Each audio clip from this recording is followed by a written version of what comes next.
Good afternoon, everyone, our dear PIC members and our resources speakers. I would like to welcome you all to this new program of the PICE through your National Board of Directors, spearheaded by the Interspecialty Group Committee and the 6 specialty divisions of our institute. This is an online talk show entitled PICE Sessions. We are inviting and invited experts to talk and discuss with us some valuable topics related to our industry. As we are moving on to the new normal because of this pandemic, PICE would like to offer you free programs that would help us face a better normal of our profession and the construction industry through the sharing of knowledge, innovations, researches, and experiences for the betterment of our lives, people's lives, and our country and the world. Today, our talks will focus on tips on planning, designing, and constructing a low-rise structure.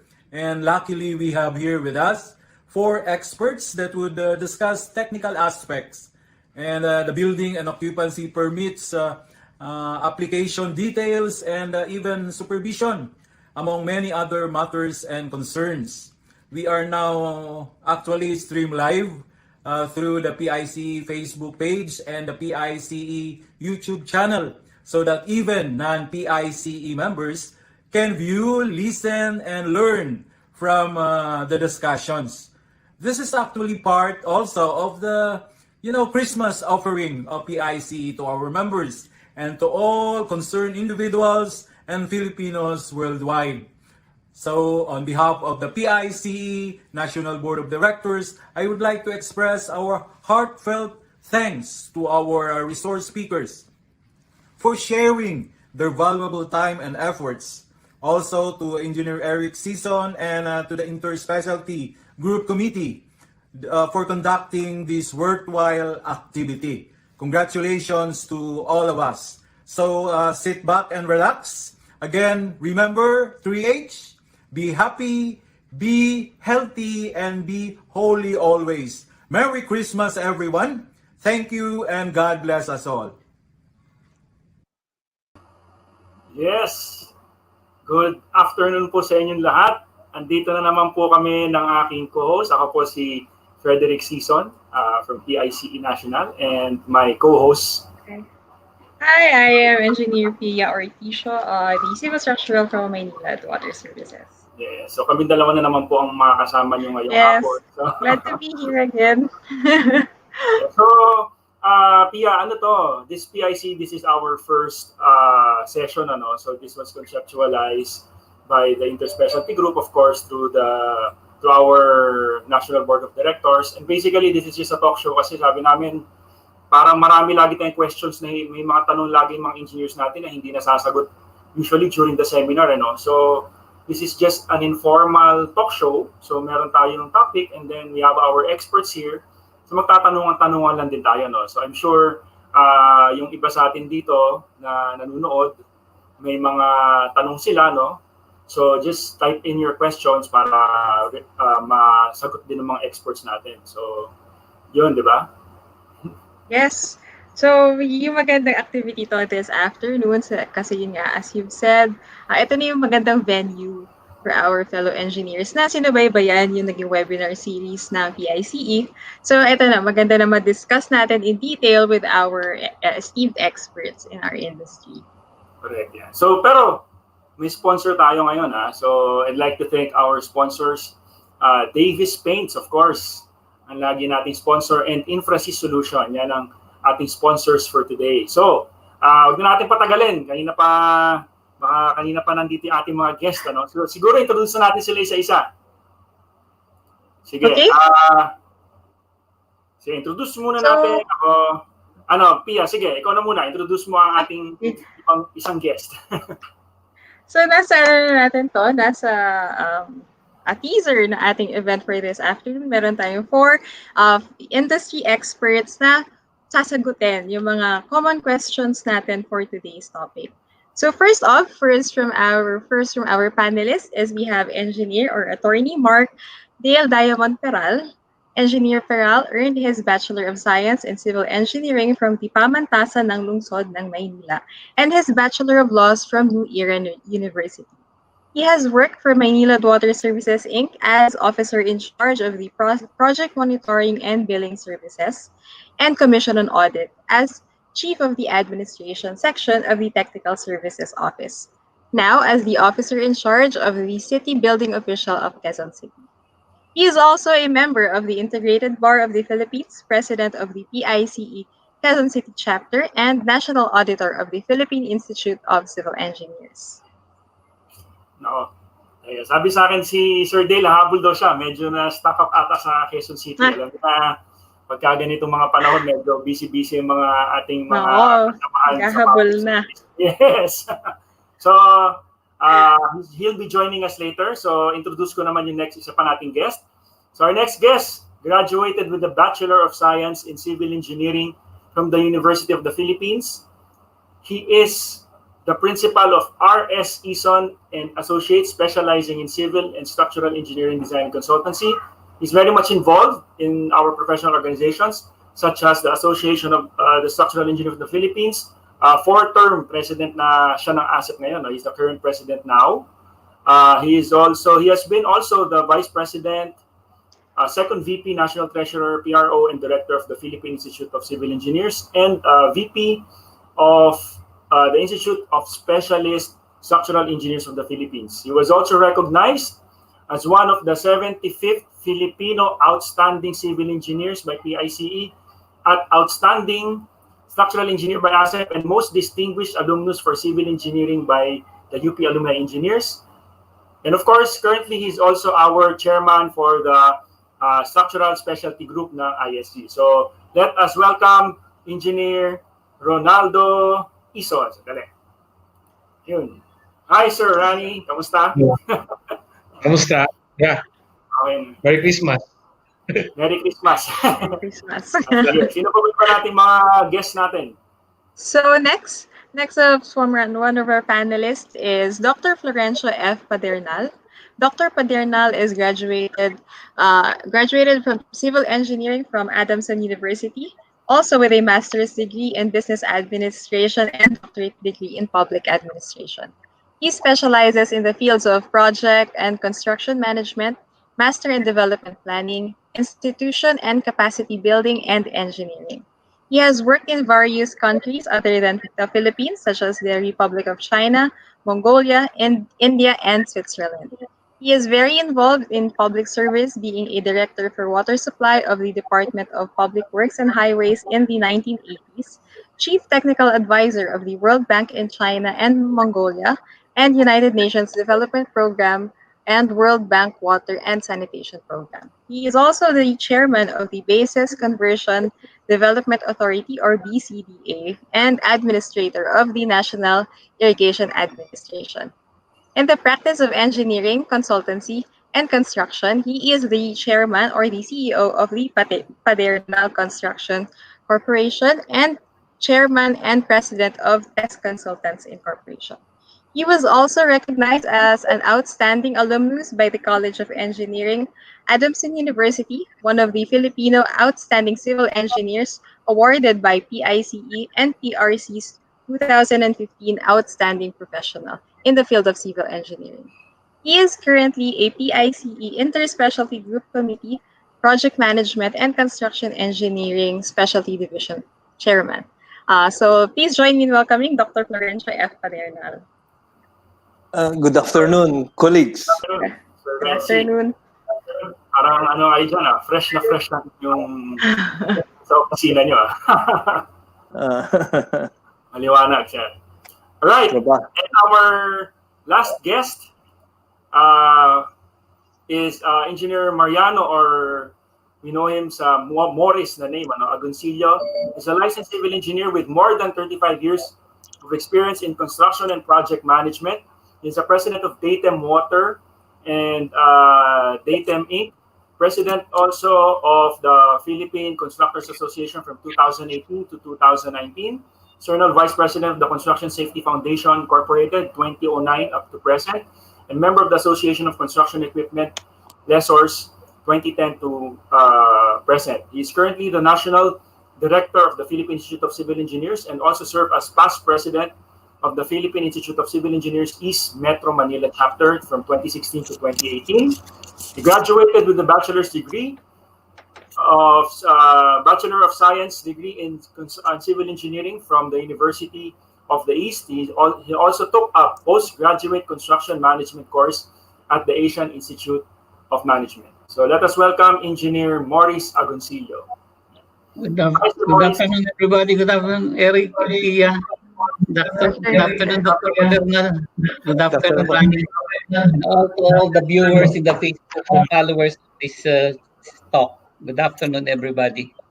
Grabe naman, Pia, yung mga guests natin, Parang yung topic ata natin masyadong para sa mga guests natin. Very basic na lang sa kanila. And that is why their experience speaks for itself na makakatulong talaga sa fellow engineers natin. So, kamusta po kayo, sir? Sir Rani, kamusta kayo dyan? Kamusta ka ngayong pandemic? Okay naman. Bali, we started working since May. So, dire-diretso pa rin. So, good thing is still ongoing. Yung mga project pa rin, kahit pa paano. Si Renzi. Sir Renzi, bigyan na contract, eh.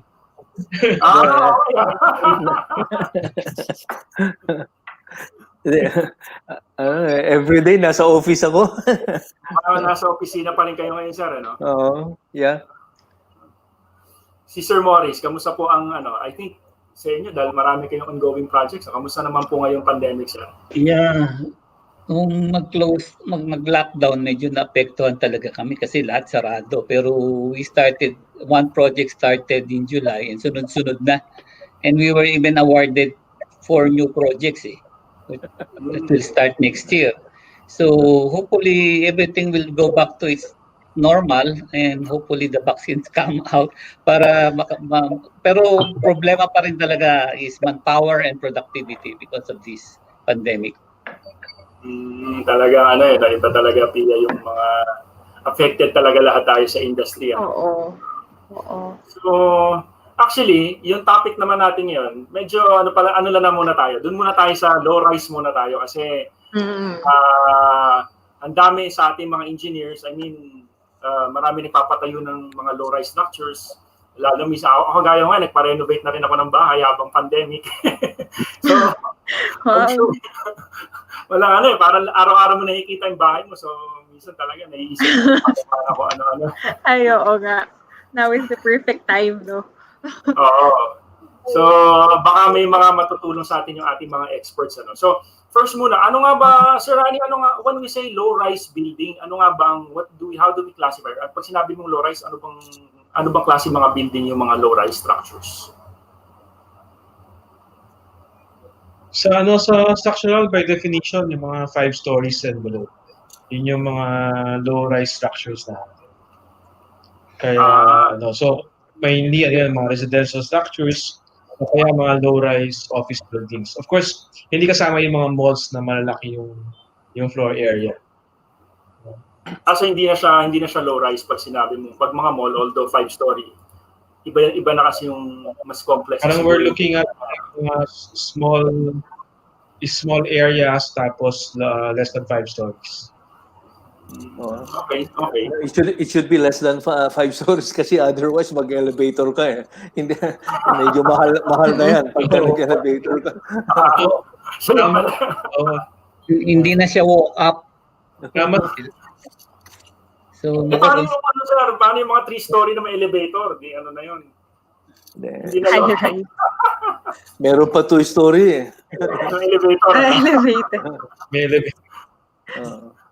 So Hindi, mga ganun pa mandatory. mga 5 stories. 5 stories and below, usually yun yung consideration natin for a low-rise building. Normally, sir, Sir Morris, ano usually ang ano nun? Anong cost normally pag magpapatayo ka, let's say, ng mga low-rise, parang cost per area niya, no? sa amin, kung structural lang ang mga 12,000 per square meter. Kung structural lang, depende sa fit out eh. Depende sa usage ng building. It could be a residential apartment or a small commercial area. So depende. Pwede ding office. So magbabago yan. Kung sa structural, basically, pare-pareho halos 12,000 per square kami. That is 2020 cost po. Yeah. Minsan kasi may, Eric, there are several factors you have to consider. Minsan kasi kung single proprietorship at saka yung corporation, magkaiba rin ang presyo dahil sa overhead niya eh. Totoo yan, Doctor. I agree with you. Depende sa finishing. Depende. Akala ko dati, depende sa kung high-end, mid-end na. Sa finishes. Hindi pala. Hindi pala. That's why it should be arranged. Iba yung overhead ng corporation. Compare mo sa single proprietor. Ibang overhead. So doon magkakatalo. At saka yung nagbabayad ng husto na tax at saka hindi. Exactly. Nagbabayad ng tamang minimum wage. Yan.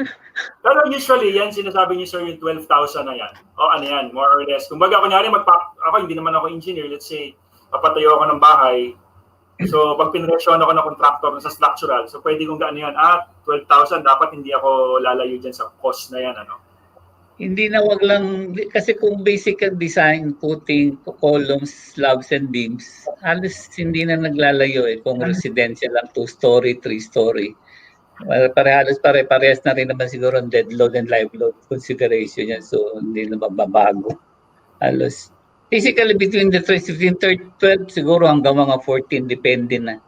Kung depende na sa Yan, pinaka-conservative na yung 12.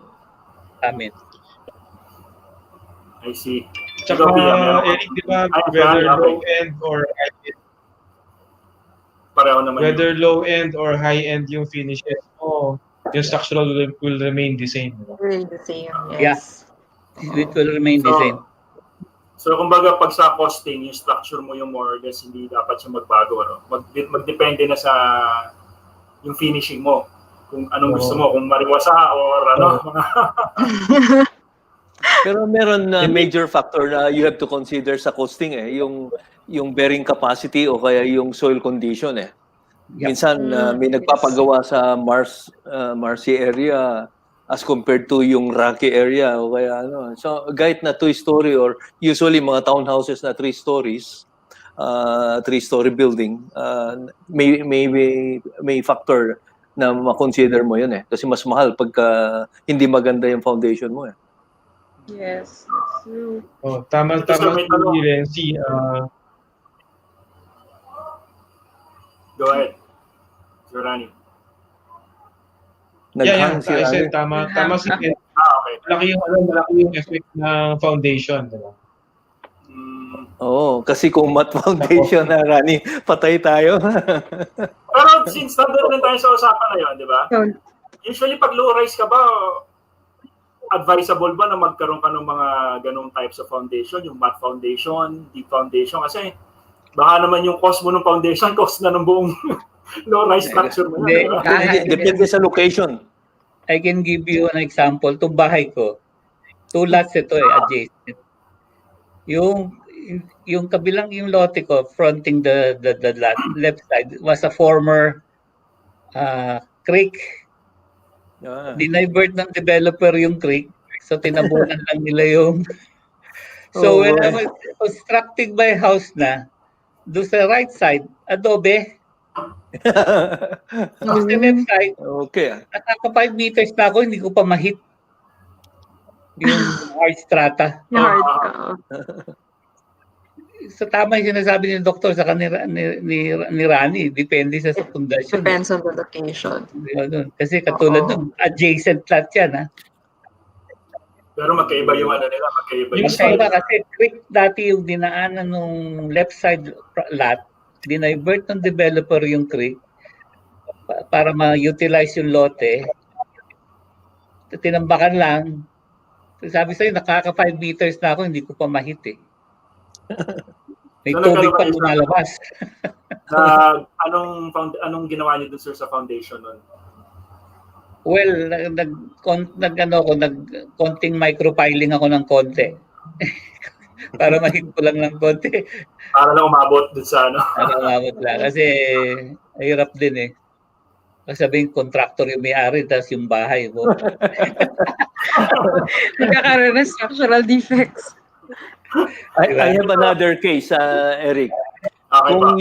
yung location ng bahay na ipapagawa mo, kunwari resort o kaya anong tawag mo dito, vacation house mo, nasa on top of a hill or on top of a mountain, baka mas mahal pa yung land development mo kaysa yung cost ng bahay mo eh. Yes. Yun dun sa nga, no? Depende pa sa topography talaga. Actually, marami talagang factors, ano. So kahit na low rise ka, depende sa actual site condition. Baka yung pang-presyo mo, pang-high rise na rin, ganun ba? Oo, lalo na pagka yung mga nasa slope yung mga bahay, di ba?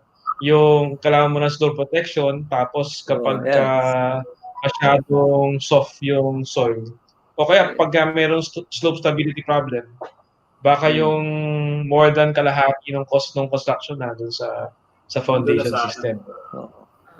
Sir, ito, may tanong si Sir Ronnie S. Torres. How much daw ba ngayon ang cost per square meter ng residente? So I'm guessing yung question niya is overall na cost na yan, ano? I think medyo nabanggit na natin, pero anong range ba yung tinitingnan natin normally? Mga 20. Yung kasi sa amin yung when I told you 12,000 per square meter, tama si Dr. Padernal eh. General contractors yun eh kasi medyo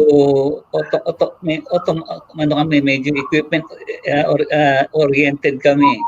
So mga columns namin still prefabricated, may mobile crane kami sa job site, gamit kami ng ready mix concrete. So medyo efficient. Pero kung one bagger ka tapos mano-mano plywood ka, it will cost yung mga 14 siguro 1,000 per square meter. Overall siguro sa akin pati fit out kung residential, mga 25. 25. Ano na yan? Hindi pang Forbes to hindi pang Forbes Park to Kumbaga, mahinding na tulog mo sa gabi, pero mahinding na yung tulog mo. Yeah. Sa amin sa costing namin. Sa mga 25. Okay, sir. But I do not like to discourage also yung mga magpapagawa ng bahay. Baka pwede naman mga 15 to 25, mga ganun na. Depende na sa finishing. I think yung 25 nasa na yun, ano? Kumbaga, mid-range na. High-end na rin ba, sir, yung pag sinabi mga 25, medyo nando ka na sa medyo high-end na rin yung ano. High-end, hindi lang. Maganda na mga materials mo sa fit-out niyan. Kumbaga, tatagal na ng 20 years. More. Hindi lang 15.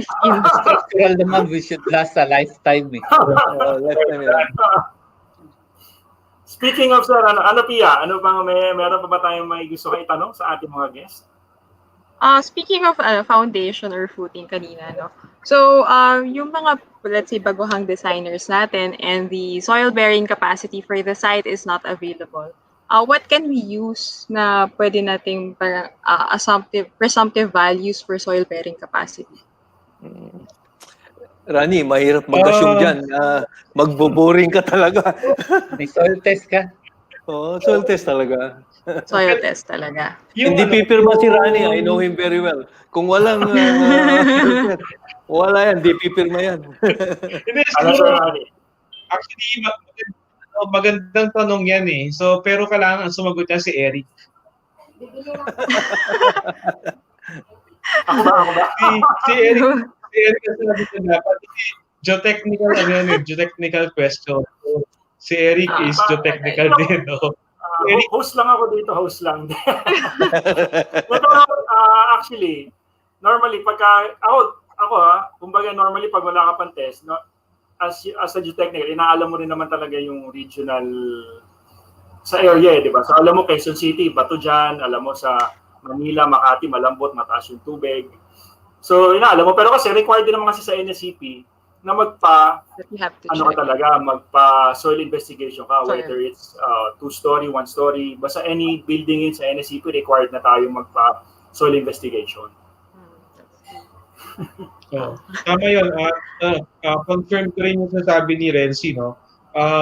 Doon sa mga magdi-design ng bahay o kahit na short buildings, mahirap pumirma kasi kapag hindi mo alam kung ano yung soil conditions. Lalo na ngayon, prone tayo sa mga earthquakes. Malaking effect ng soil sa earthquake. So kailangan talaga maging cautious tayo doon. Kahit na bahay lang. Ito sir, may question tayo. An aspiring structural designer, where and how to start if you want to practice designing a low-rise building? Rani. Okay. So siguro definitely we have to learn yung basics. Tapos yung basics is yung theory natin sa eskwelahan, 'di ba? We learned about yung structural design, yung code requirements. So we must follow the code requirements. So definitely if you want to start being a structural engineer, you have to be mentored by somebody who is experienced. Mahirap kasi, di ba, sa eskwelahan kasi, yung basic natin is not complete. Ibig sabihin, member design yung tinuturo sa atin most of the time. So ngayon, it is better that you have yourself mentored by yung mga experienced na mga engineers, even if you are if you're just thinking of designing low-rise structures. So dapat meron magturo sa'yo how to go about it. Otherwise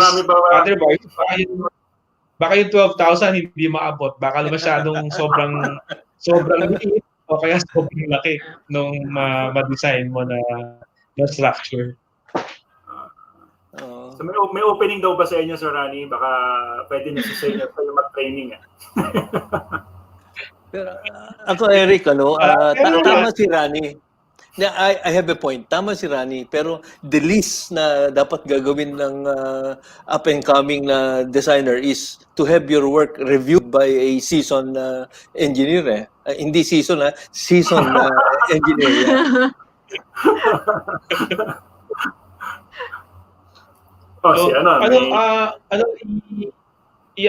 I-emphasize ko lang, yung kasing kahit na low-rise, susceptible pa rin yan sa mga earthquakes. Yung, di ba napapansin natin doon sa mga damages sa Philippines, like yung Mindanao earthquake, yung Bohol earthquake, yung Negros Oriental, most of the damaged structures, mga low-rise structures.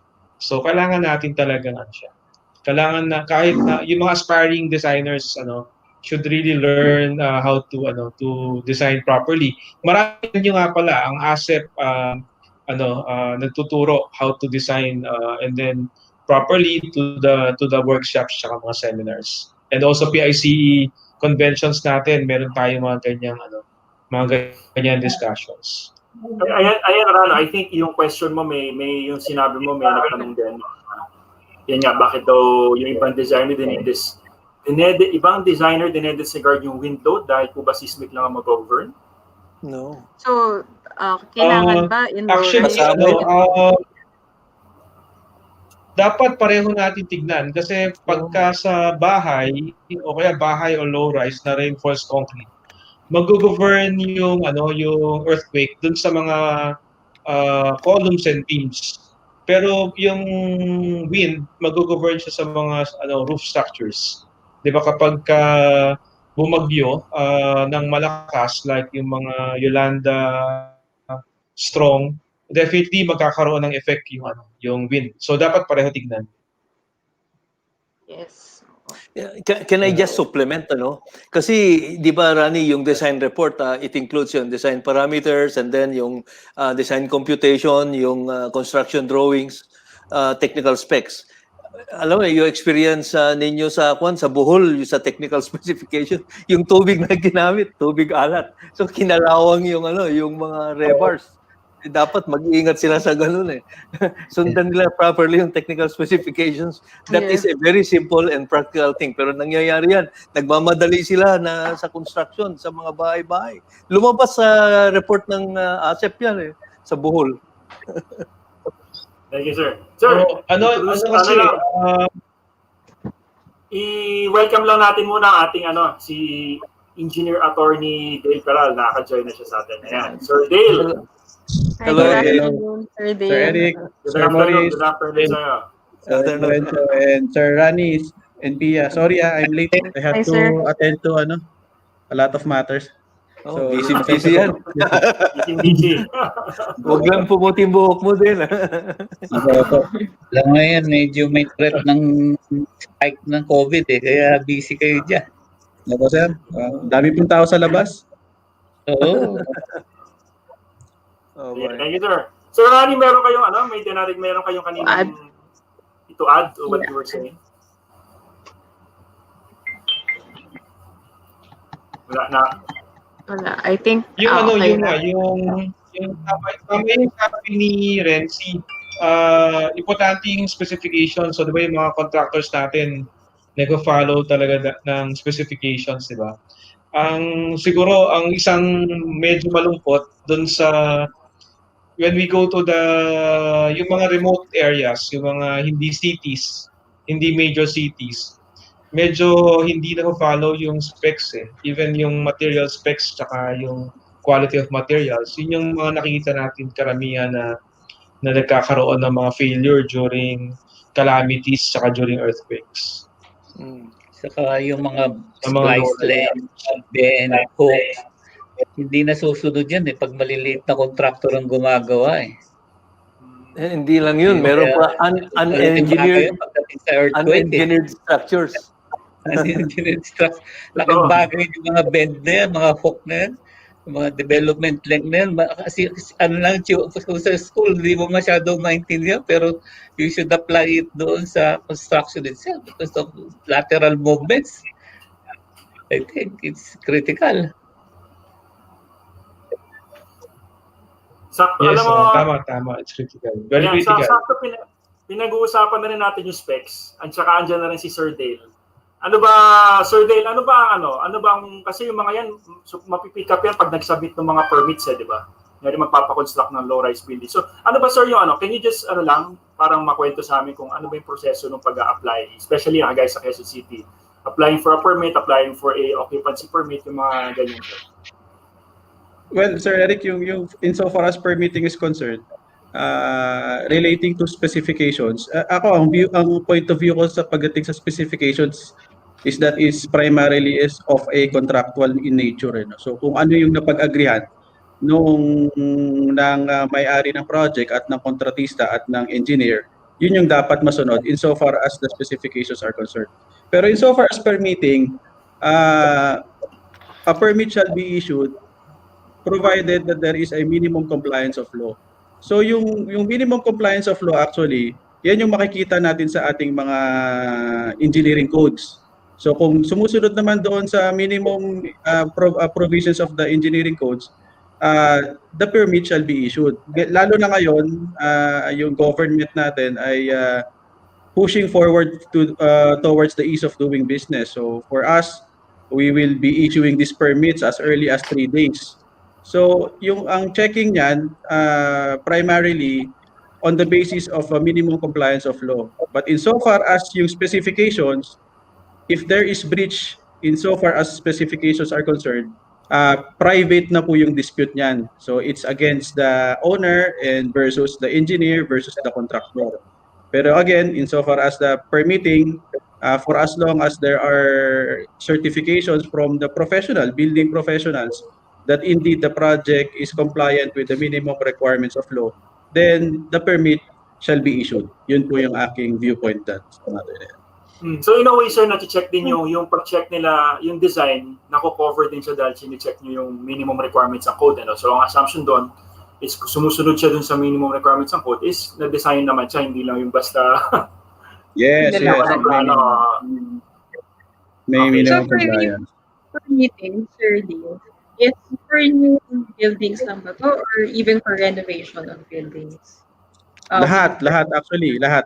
Lahat ng building construction activities except those which will fall under either minor construction or minor repairs. So lahat 'yan covered by building permitting. However, for building permitting, actually parang twofold siya. Primarily it is legal requirements muna before the technical. So yung legal requirements, the applicant or the owner must prove that he or she has right of ownership over the land or at least right of possession. Pag doon pa lang hindi na pumasok, we will not proceed with the engineering review anymore. So actually yan yung case ng Philippines ngayon kaya marami ang walang building permits. So yan. Ganun pala. Madugo yan. Tama. So, sige, since we're talking of minimum, ano ba, Sir Rani, mga minimum requirements natin na ano? Ano ba, kunyari may mag-design, usually ano ba yung mga minimum requirements dapat natin for a low-rise building, ano? Minimum size ng column, minimum size ng beam, meron tayong ganyan, ano? Oo, ang pina-follow talaga natin yung National Structural Code of the Philippines. Yun yung, di ba, dinevelop ng ASEP tapos in-approve to ng DPWH. No? Doon sa National Structural Code, yung minimum width ng beam for earthquake zones, 250. Tapos sa columns, 250 din. Yun yung width ng columns and beams. So sa column 250 by 250, yung least column dimension. Kaya lang I think si Dale din aware and most of the structural engineers aware na yung mga minimum natin sa NSCP pwedeng hindi to mag-apply sa minimum sa mga like for example single story houses, no? Tapos yung hindi siya ganun ka-applicable. So sa ASEC ngayon, we're developing the housing code na para i-address yung mga low-rise, mga 1 to 2 story structures, tapos residential. Kasi we feel that itong NSCP is meant for buildings. Kaya lang we don't have the necessary code. No? So dito sa low-rise, sa housing, magkakaroon tayo ng ibang provisions for minimum.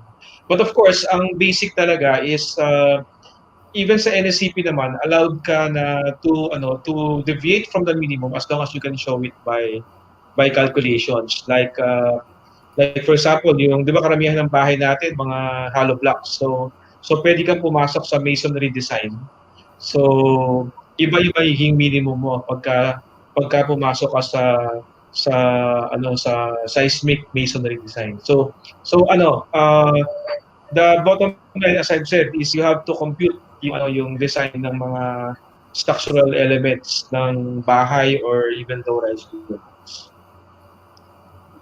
I see. Okay. Ano, Pia? So that's for concrete po, Sir Rani, no? What about kung, is it okay ba, economical ba kung let's say low-rise and i-consider ko gumamit ng steel? Or what is more economical for low-rise buildings? Steel or concrete? Yung in terms of economy, hindi ako masyado familiar. But as a structural designer, ang pakiramdam namin, steel is always more expensive. Pero siguro, we can ask si Sir Maurice and si Renzi, in their experience, ano yung mas mura kasi, mas mabilis kasi yung steel. So, yung mga contractors natin kasama, alam nila yung complete picture sa construction, which one would be better. Meron din advantage ang steel. So let's hear it from them. Maurice, ikaw muna. Ako muna. Yung structural steel kasi dito sa atin, kung roll section, kung available yung sizes, parang mas mura. Pero kung built up normally built up kasi dito sa atin. So wala pa kasi tayong steel industry So imported Pero kung medyo sa high rise siguro mas economical. Pero pag sa low rise siguro baka more expensive.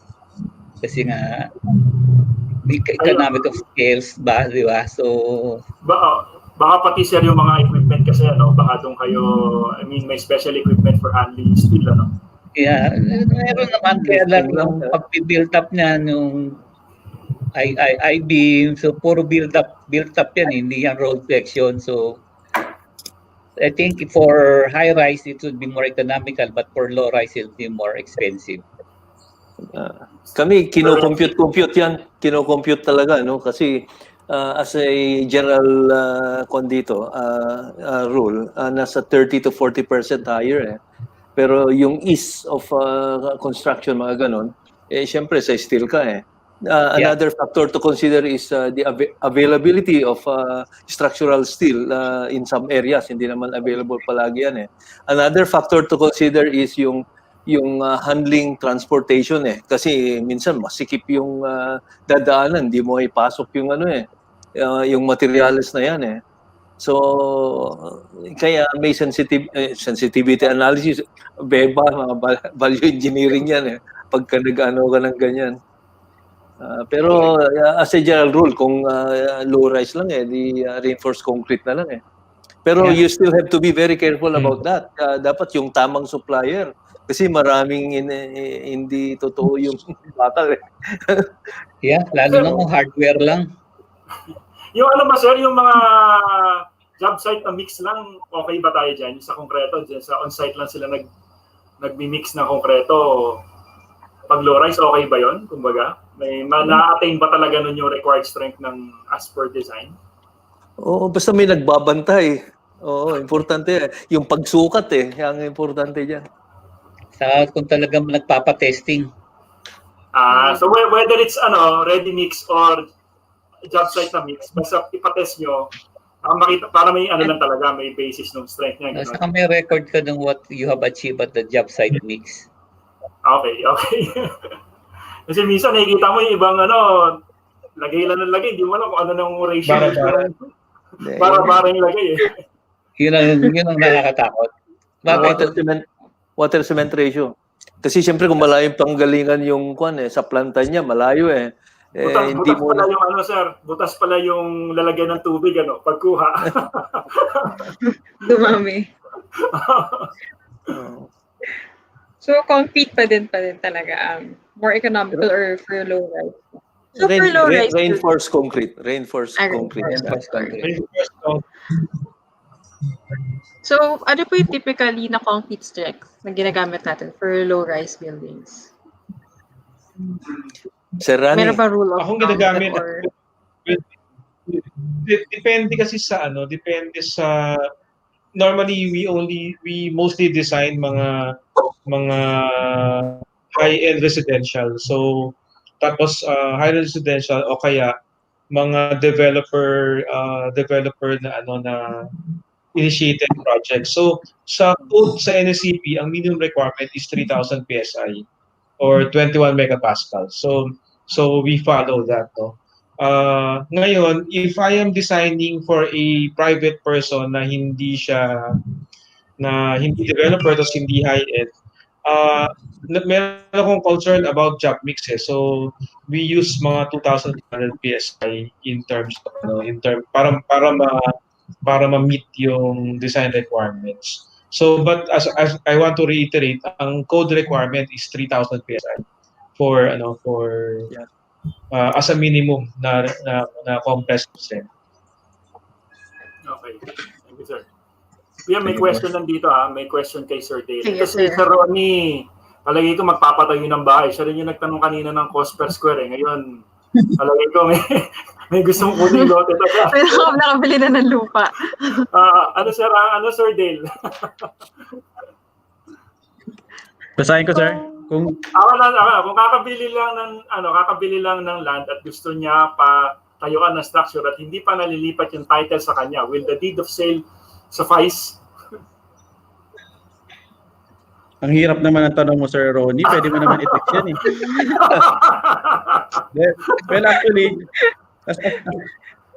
as a general rule under the National Building Code of the Philippines, the number one requirement is the TCT. However, for dito po sa Quezon City, we are trying to comply with the ease of doing business. Yung deed of transfer for us would suffice provided that clear talaga yung transfer of ownership. Again, yung sinabi ko po kanina, before we can build something over the land, we should have at least the right of possession or right of ownership. Kung ma-establish talaga ng document na yan, whatever it is, na may transfer of ownership, it will suffice. Okay. Duly notarized. Yeah.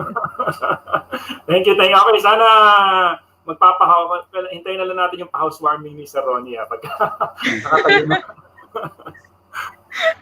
Meron pa dito isang question about actually detailing naman kay Sir Rani Siguto. Ayan. Regarding rebar detailing, is it necessary to bend the vertical bars at the topmost part of the RC column, RC wall, or we can just terminate vertical bars without bending up to the required concrete cover?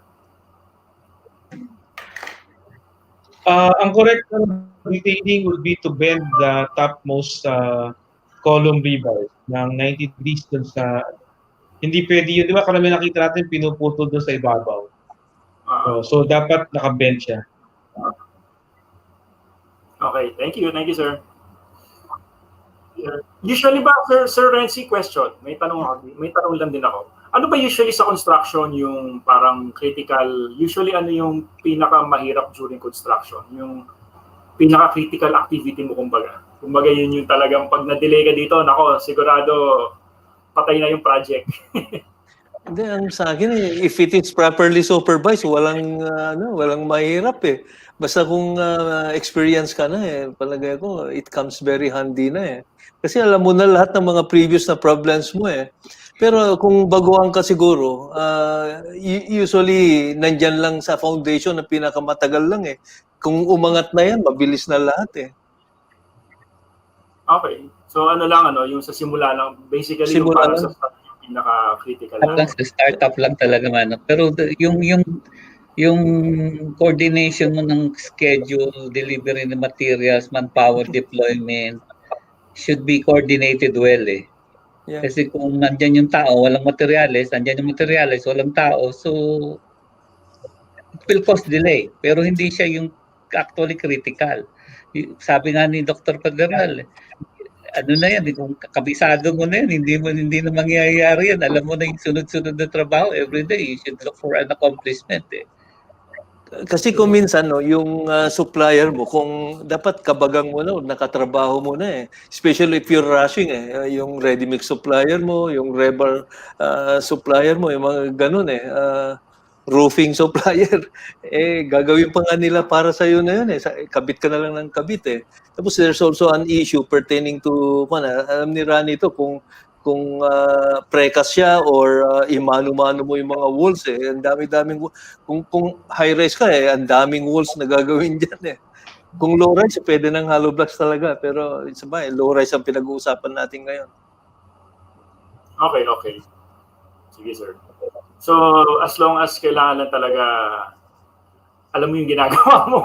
Kailangan dapat alam mo talaga.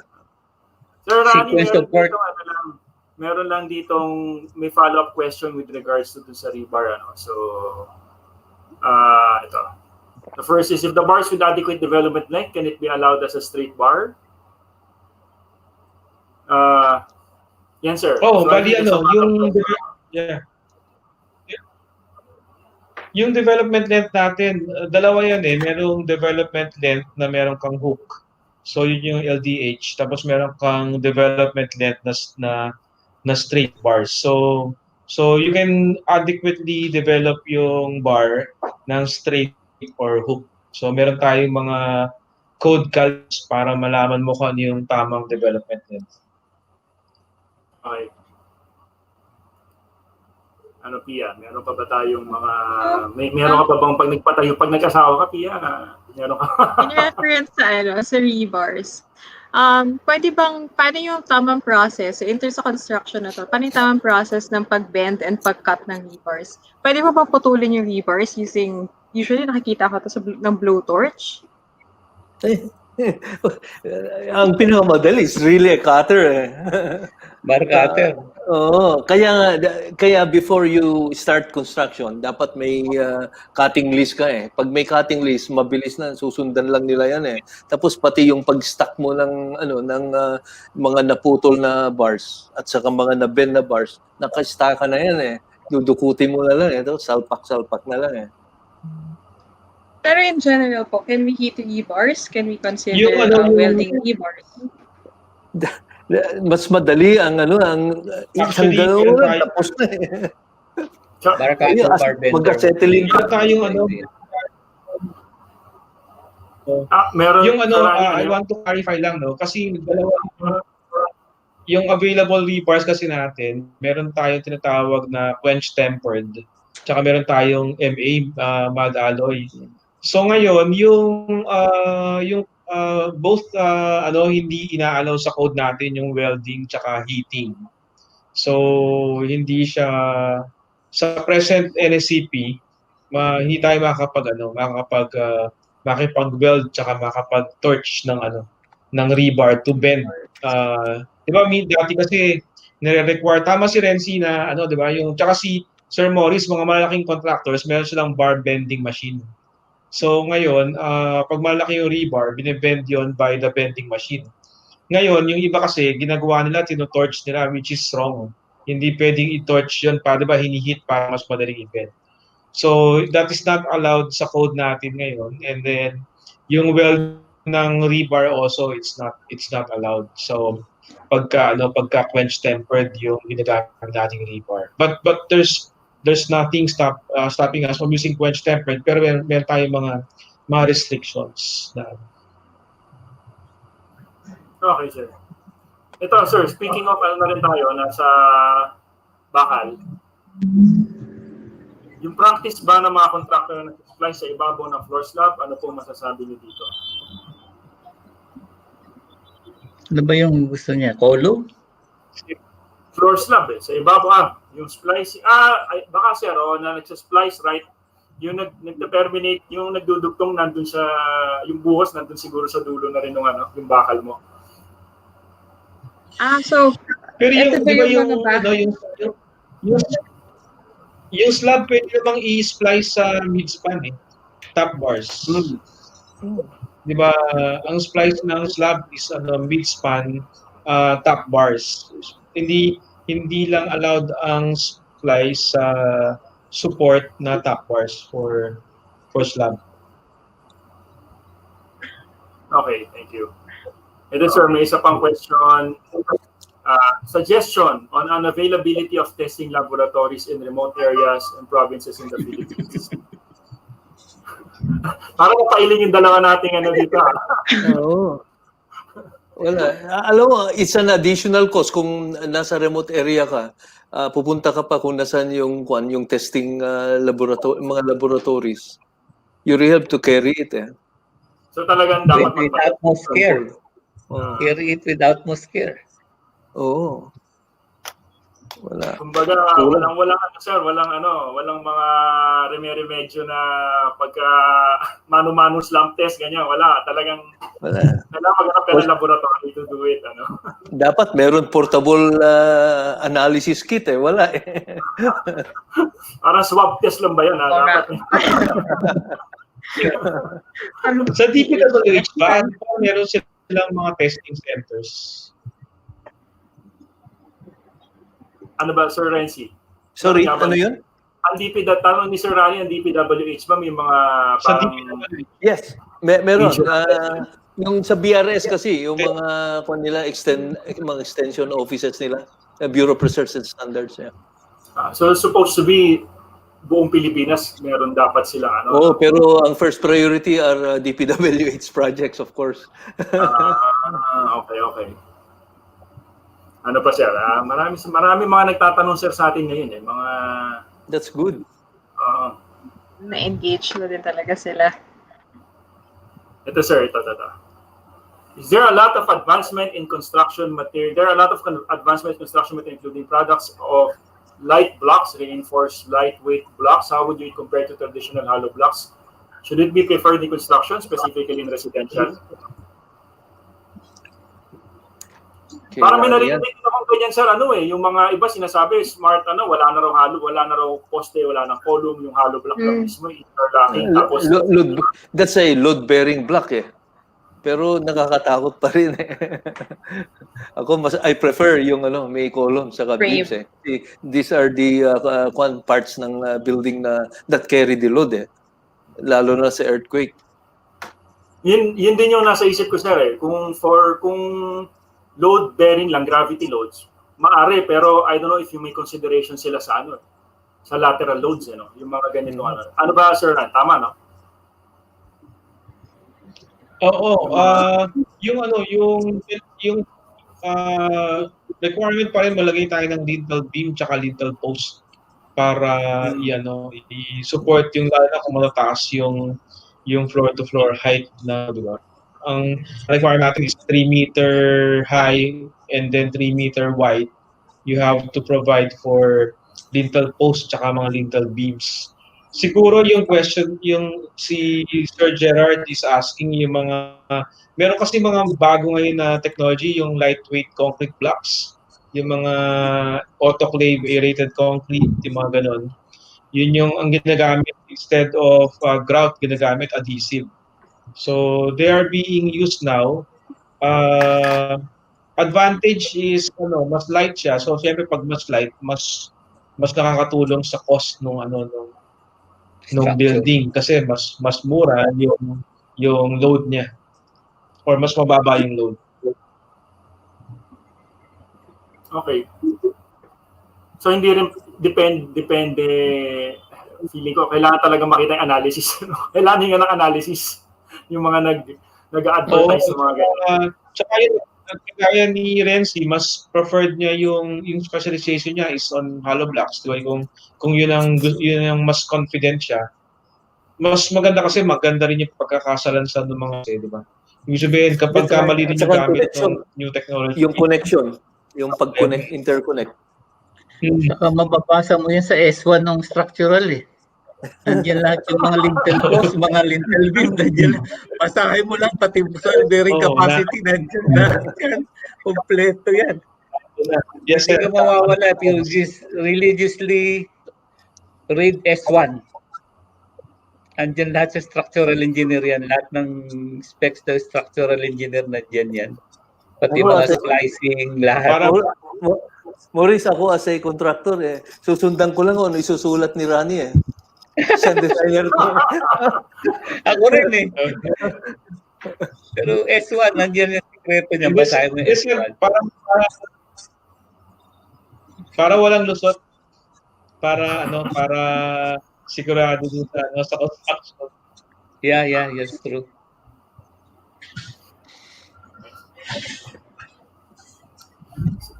Sir Dale, question pala. Yes, sir. Paano kung kunyari usually minsan nagkakaroon sa dami ng construction ngayon, minsan nagiging problema yung di ba? Pag nagpatayo ka ng building, may liability ka ba dun sa katabi mong structures? Kumbaga kung nagpatayo kami may na-damage dun sa katabing structure, may liability ba yung contractor nun?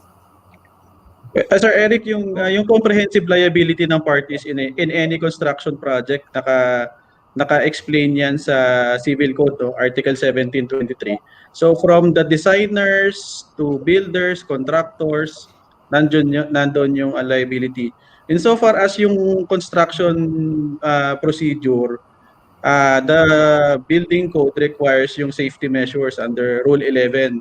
So in case of damages, sa building official, ang pwedeng gawin ng building official, pag may na-damage na sa katabi, isuspend or revoke yung building permit.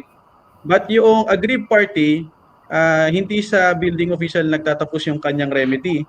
If yung damages sa kanya is capable of pecuniary estimation, meaning may may halaga yung damage, pwede siyang mag-seek ng damages suit sa regular courts. So on top of the factual finding of the building official na mayroong na damage due to improper construction methodology, pwede pa siyang maningil doon sa kanyang Pero na yun, yung sa court action, extreme measure na yun. As much as possible, the parties would agree na lang.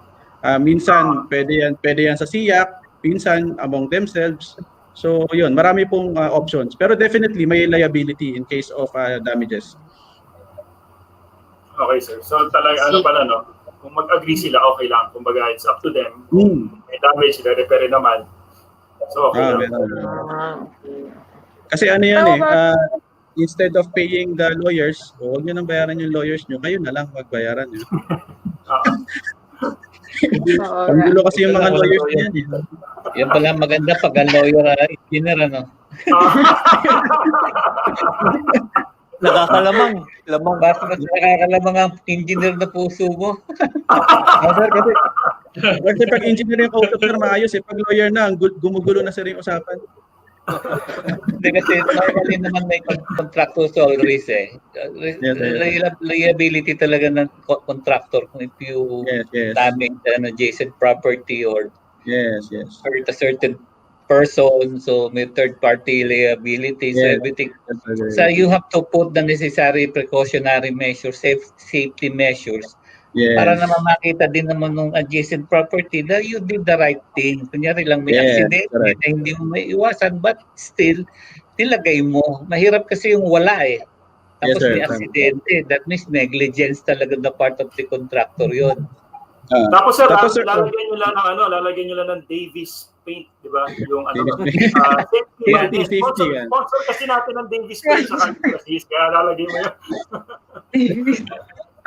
Actually, Sir Eric, yung liability pala, explain ko na rin din, minsan napapasa-pasa siya For example, ang general liable dyan will, as a general rule, yung general contractor Pero within the project itself, lalo na kapag malaking project yan, may specify kasi kung sino talaga So from the general contractor, pwede niya ipasa sa subcon niya, pwedeng sa consultant, pwedeng sa project sa PM niya. So yun, siya, highly complex yung ganong scenario.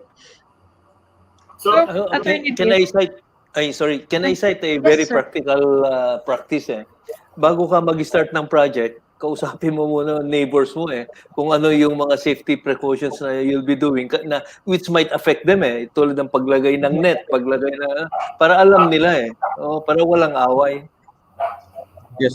In addition to Sir Rencie's statement, before kasi mag-building permit, lalo na yung malakihang projects, yung isang requirement diyan actually is neighbors consent or the residents consent.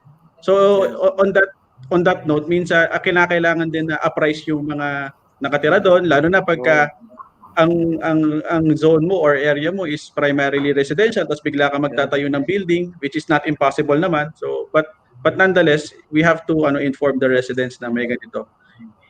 Including the safety, idagdag ko na rin, minsan na pagkakasunduan din yung working hours, pati yung noise nuisance. Meron po. So sa Quezon City po, meron pong proposed ordinance against noise nuisance for construction projects. So yan, ganun siya Maurice, patay yung mga heavy equipment mo pagka ganyan. Actually, there was one case last week malaki kasi 1/3 of the mat putting 4,000 cubic meters. So we started Wednesday afternoon. May permit kami sa BGC.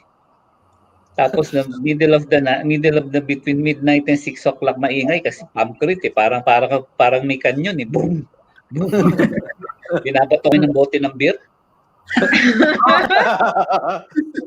Tapos the next pouring, hindi na kami binibigyan ng permit.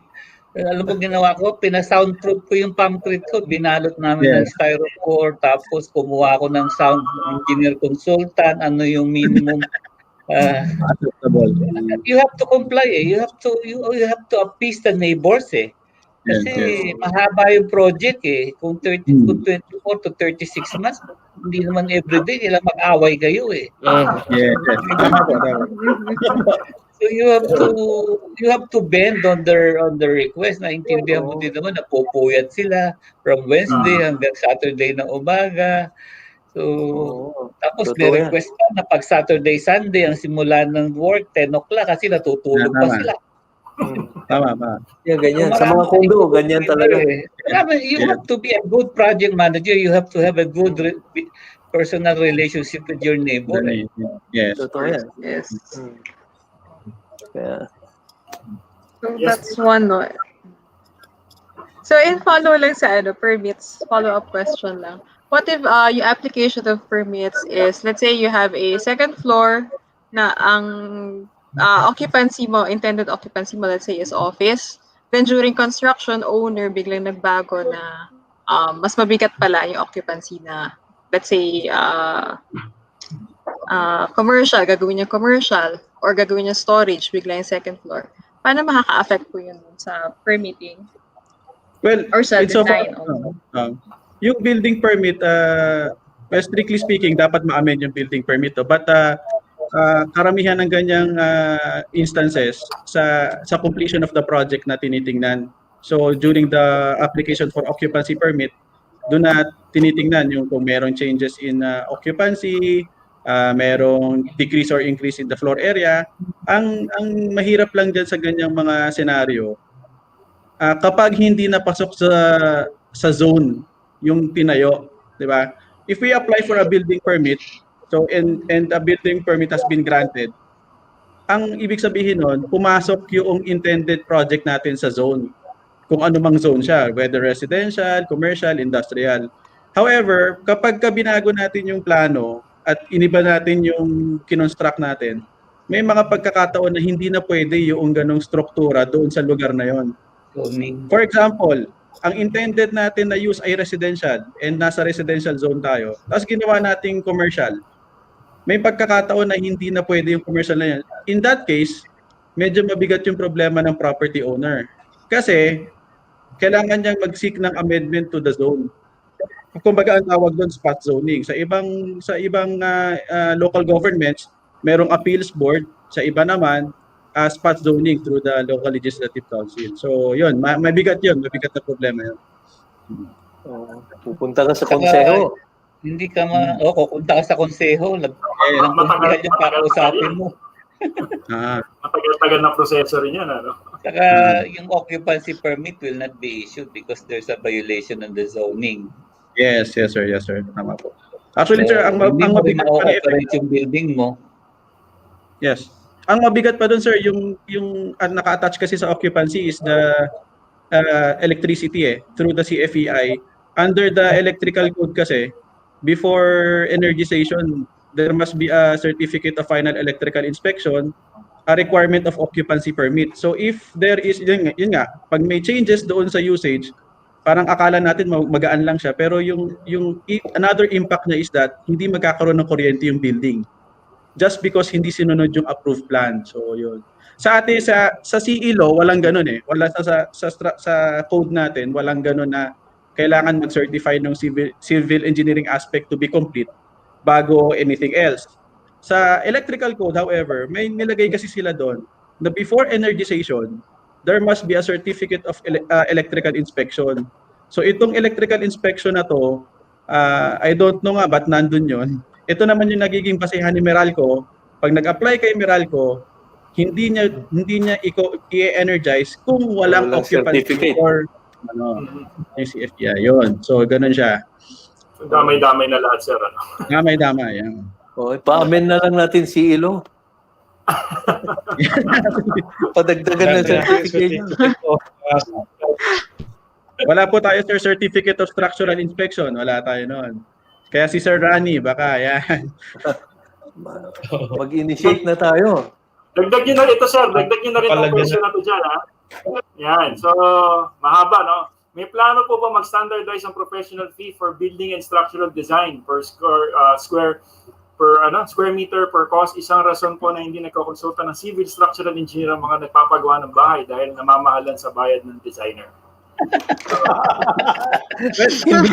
Hindi contractor designer. Maganda yung question niya. Maganda yung question niya. Pinakamura ng structural engineer eh. Hindi, tama yung Maganda yung sabi question ni mo, Nancy na narinig ko bigla. Dapat makita ng mga nagpapagawa ng bahay, sobrang liit ng professional fee ng mga professionals, yung electrical, structural, architect, kumpara doon sa cost ng bahay. So, di ba, napaka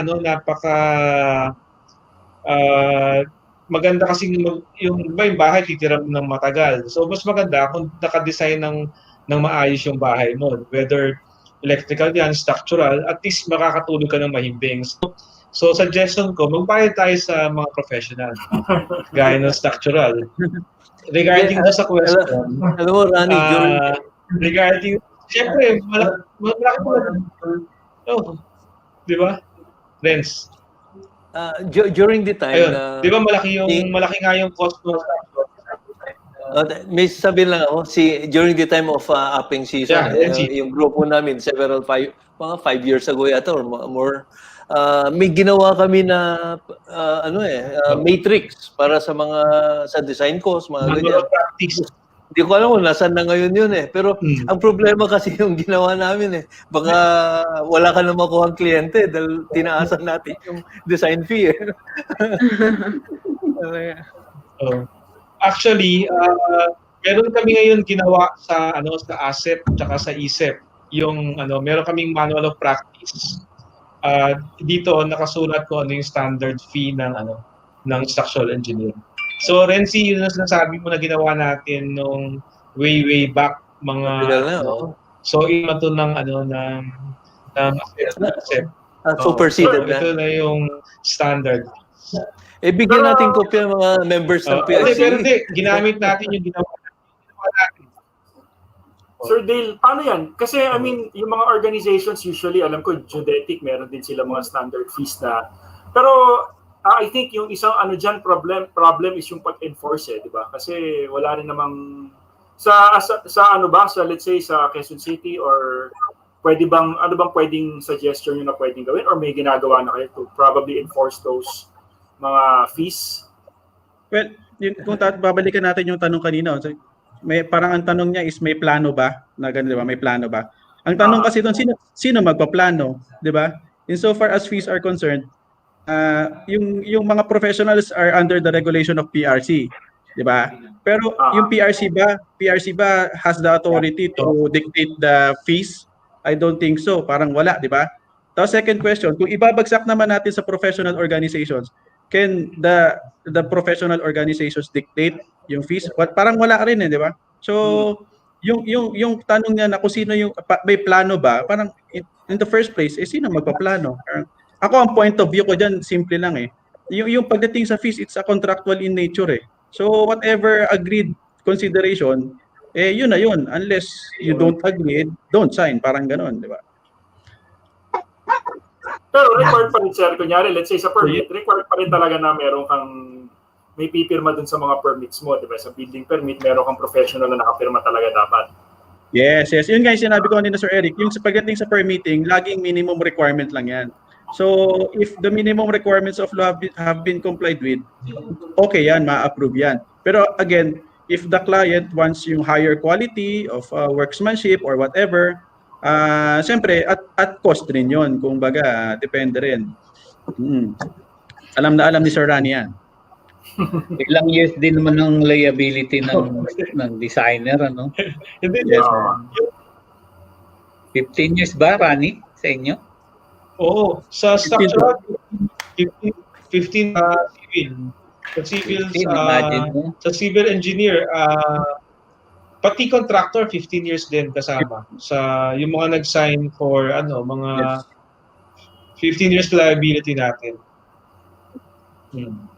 Habang imagine. So sana matutunan ng mga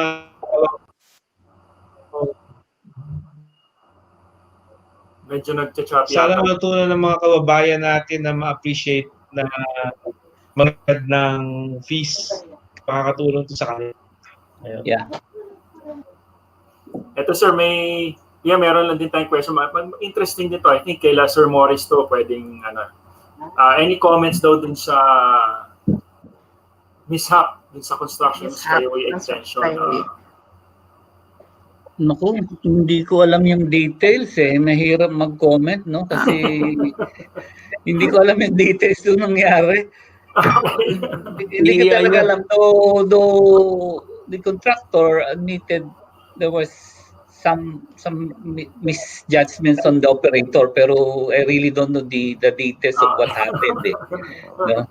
So I hope it doesn't happen again kasi talagang grabe. Imagine mo, nagdadrive ka, bigla kang babagsakan ng isang IV pa kay kagad. Katapusan mo na pala, no, sir? Katapusan mo na pala. So, I really don't know the details. I cannot comment on that. Though then, nag-statement na labas yung contractor na it was a parang human factor miscalculation from the operator, the crane operator. Ito na lang sir, ito naman kay Sir Dave siguro itong question na to from Manolo Kabibihan. Ano po yung penalty under National Building Code of the Philippines if yung building owner nag-rely lang po sa foreman in the actual construction? Kasi nangyayari yung owner hindi na po nag-notify sa engineer na bag sign and seal ng building permit requirement. Hindi ko maintindihan, sir. Ano po ang penalty under National Building Code of the Philippines if yung building owner nag-rely lang po sa foreman in the actual construction? Hindi na po nag-notify. Well, Dinerecho na nung okay. Ibig sabihin parang nag-rely lang siya doon sa foreman niya who is not a professional, no? Ganoon na lang So, siguro yung nag-sign and seal, kumbaga on paper lang, parang ganyan. On design. Kung mapuprove yan, pwedeng ma-revoke yung permit niya at any time. Kasi sabi ng building code, yung the issuance of the building permit is not an authority on the part of the owner to violate any provision of law. O ibig sabihin, yung pagpirma kasi ng professional doon sa building permit, dalawa, design tsaka construction supervision.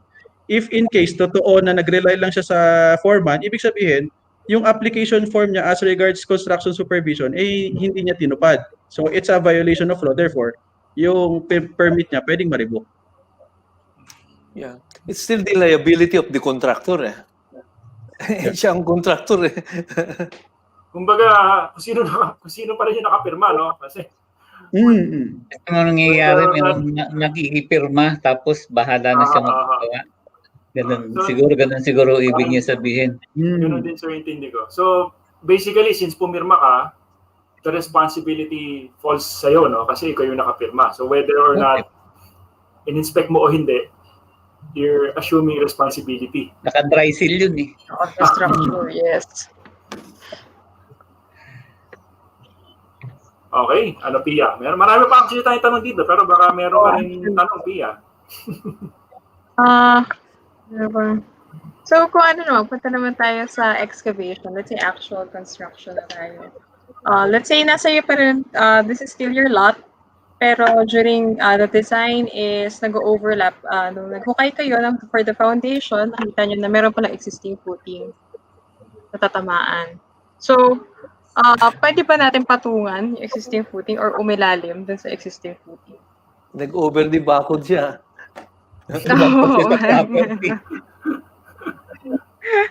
May isa sa kanilang umover. Balikan yung existing In terms of design, pwede niyo po ba patungan yung footing?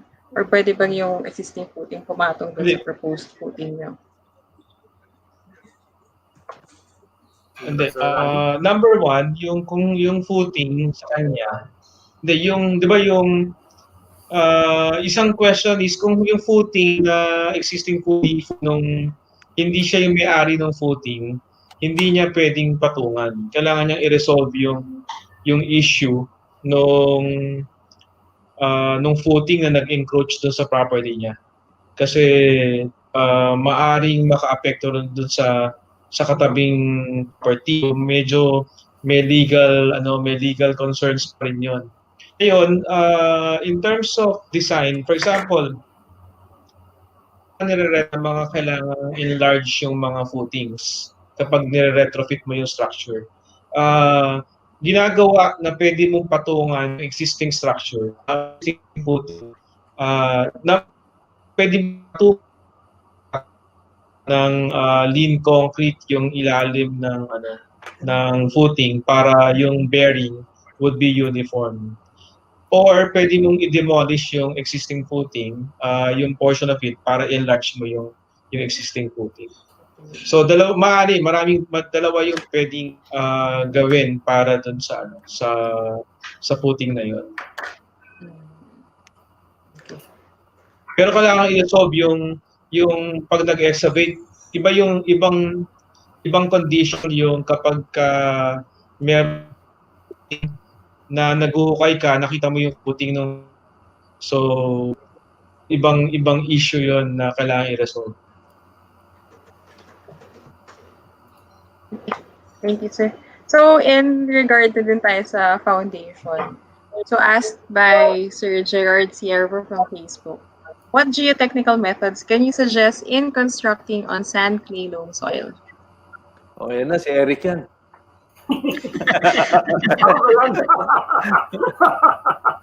Si Eric,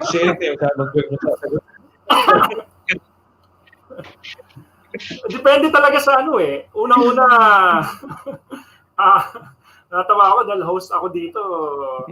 Naging panelist. Usually, depende talaga sa soil, Kasi whether it's, kunyari, clay mo, usually ang associated na geotechnical hazard sa clay, nandiyan yung liquefaction. Pag clay naman, pag sa sand pala, pag clay naman, medyo nandiyan yung settlement, So you really have to check kung it's not actually specifically the type of soil, but yung structural parameters based on the result ng test dun sa mga type ng lupa na yon, So yun nga, yung consider natin yung mga bagay na yon. So actually both foundations will be acceptable, whether it's an isolated or deep foundation. Yun nga, ang importante is magpa-test ka, makuha mo yung parameters, is particularly yung medyo technical hazards na accompanied by those types of soil, yung actual site condition, yung sa bearing capacity, tsaka yung sa settlement niya. So may requirement yun, like yung settlement, kailangan 1 inch lang yung maximum settlement na pwede mag-settle yung lupa. So yun yung considerations doon. Okay, nasagot ko ba? Can I say something? Dapat may geotechnical investigation Kung walang geotechnical, kasi sandilom yan Matatakot ako magko-construct pagka gaita sinabihan ako ng designer na do this, do that Kung walang geotech investigation, ayaw kong gawin. Delikado yan. Dapat required talaga na magpa-geotechnical investigation na ngayon. Mahirap na. Iba kasi dati, di ba, kumukuha lang sa kapitbahay ng geotechnical investigation Ngayon talaga, required ka na dun sa site mo. Saka a reason for this dispute later on with the contractor and the designer yan pag hindi mo walang geotechnical Wala kasi assume ng contractor adobe or bearing capacity pagdating doon. Iba pala yung pundasyon. So it will be a cause of dispute, chase order, additional work. So better have a geotechnical testing para ma-determine ng designer ano talagang type of footing ang dapat ilagay doon. Like when di ba, may release yan ng south sa superhighway. Going to Roas Boulevard, after the release, board piles kami dyan. Sa amin, sir, dito sa Makati. Pero yung after the release going to EDSA, dobe lahat yan. Correct. Okay. So next, tanong naman natin ito. Regard kay Sir Dale. A question from Justin Lawrence Lim. Pwede pa rin po bang tumanggap ng construction project si contractor kung ongoing pa ang processing ng PCAB license? Pang Bids and Award Committee na tanong na to Hindi ka masasagot, pero technically, kung nagre-renew ko pa lang ng license mo, hindi ka license. Tama si Sir Maurice pero actually marami siguro naging ganito during yung ito nga nagkaroon ng pandemic tapos yung si PICAB nag-online siya online na si PICAB ngayon so maraming nag-complain doon sa somehow yung processing time yata.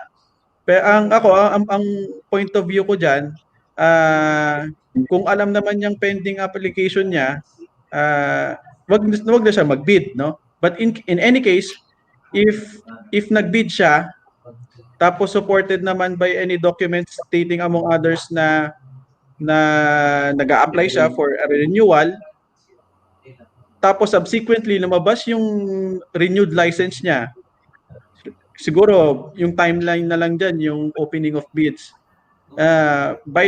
In that case, it is the discretion now of the Bids and Awards Committee kung tatanggapin niya o hindi.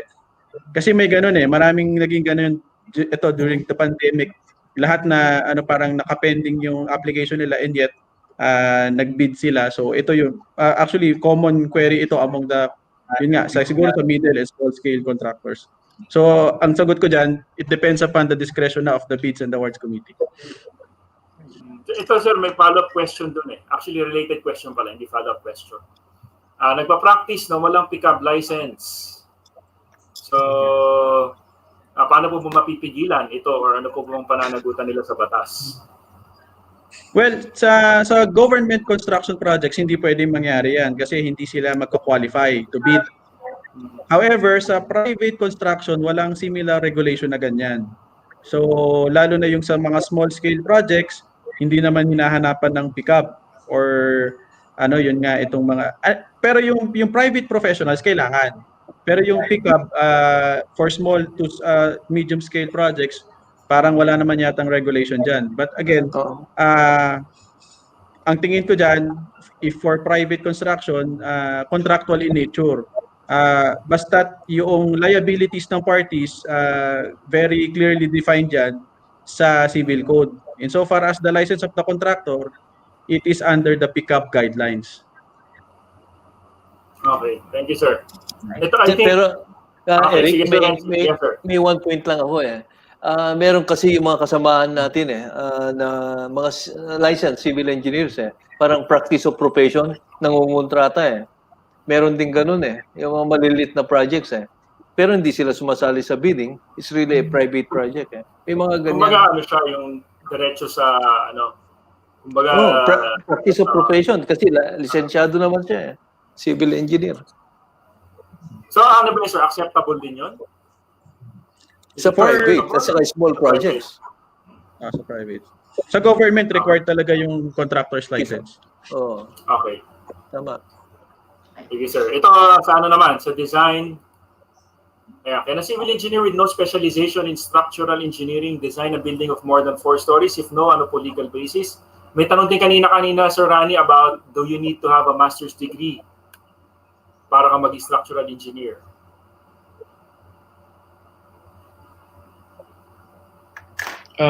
Okay, yung yung first question muna. All civil engineers can design and sign for any height of building based on the civil engineering code. So walang prohibition for any civil engineer, licensed civil engineer to design and sign kahit na wala kang specialization. So pwede 'yon.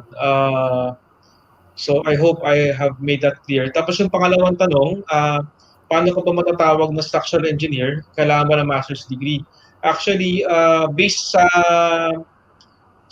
National Structural Code of the Philippines, a structural engineer is a recognized specialist na structural engineer recognized by PICE tsaka yung recognized by the Professional Regulations Commission. So and the ISEC.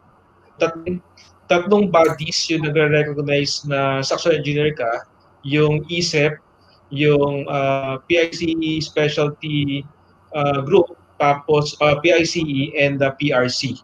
So, yun ang natin. Pero wala tayong profession na structural engineer.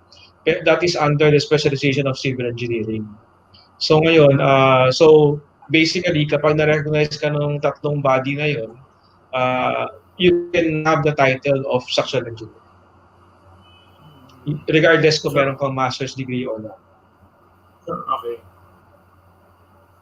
Ito pa sir, may question ulit with regards to, ito naman sa design. So, Sir Rani, what can you suggest if a residential owner of a one-story wants to add another floor using RC? How can you splice additional columns to the existing columns if based on column detailing no splicing within confinement zone?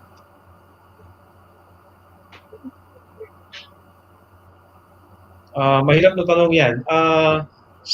Syempre, yung proper is to design the building properly. Tapos kung kulang yung ang gagawin dyan, i-demolish mo yung portion ng column na i-splice mo properly yung vertical bars. So kailangan mo siyang i-demolish or i-retrofit yung one-story structure. Kung hindi existing na structure, yung idadagdag mo na second story. Yung footing din. Magkakaproblema ka sa footing. Additional load yan eh. Tama. Oo nga. Kailangan check-in lahat na elements. Tama kayo sir, no? Actually, minsan yung iba nagdadagdag lang ng dagdag sa taas. Yung footing nakakalimutan i-retrofit. Oo. Karamihan problema yan. Karamihan yan problema ng building official. Di ba nagdadagdag yung mga tao na Ako may suggestion ako dyan, Rani eh. Ang suggestion ko dyan, kung yung existing column mo, footing mo dyan, itabihan mo na lang ng additional column pataas eh, kung second story o third story eh. Independent yun. It should be independent talaga eh. Kasi it should have its own footing eh. Hindi pwede na to use yung mga existing ones, i-retrofit mo, mahirap yun. Magtayo ka na lang ng bago sir, sa ibabaw na nakahiwalay yung niya. So, stand alone pero nakapatong siya sa taas. Ano pa sir ang mga... Pero kung designed naman yung kung naka-design yung one story na structure for another story, normally ang ginagawa dyan, nag-aabang ka ng nakausting bakal para pwede mong i-splice yung pangalawang floor. Pero kung hindi ka nakapag-abang ng nakausting na bakal, kailangan mo siyang i-chip off or i-demolish para splice mo ng maayos yung panibagong bakal. Pero sa akin yun na lang sir pa-design. Pag nag-design ako ng one story, good for 3 stories yun.